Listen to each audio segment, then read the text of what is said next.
योगी और एक भोगी के भीतर केवल इतना सा ही अंतर होता है, एक का रावण बलवान होता है, एक का राम बलवान होता है। भारतीय विज्ञान में समय 4 युगों में बटा है, सतयुग, त्रेता, द्वापर और कलयुग। कहते सतयुग में 2 ग्रहों के बीच में युद्ध होता था, त्रेता के समय 2 देशों के बीच में युद्ध होता था, द्वापर के समय एक परिवार के बीच में ही युद्ध होता है, कौरव और पांडव आपस में लड़ रहे हैं।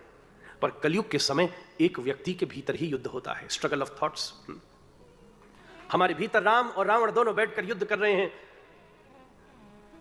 आप कथा में बैठे होंगे, इसमें भी दोनों के बीच युद्ध चल रहा होगा। सवेरे सवेरे आज 5 बजे अगर उठना हो तो अंदर बैठे राम कहते उठ जा, रावण कहते हैं स्नूज। दोनों के बीच में युद्ध चलता है। सामने अगर कोई प्रस्ताव मिले जिसमें थोड़ा मैनिपुलेशन हो पर बड़ा फायदा हो सकता है, तो राम और रावण के बीच में फिर युद्ध शुरू हो जाता है। राम जी कहते हैं भाई ईमानदारी से चलियो, डिले हो सकता है पर पीस मिलेगी। रावण कहता है दुनिया का क्या पता भाई, आज है कल देखी नहीं, कौन जाने, माल खींचो मजा लो। दोनों आपस में बात कर रहे हैं।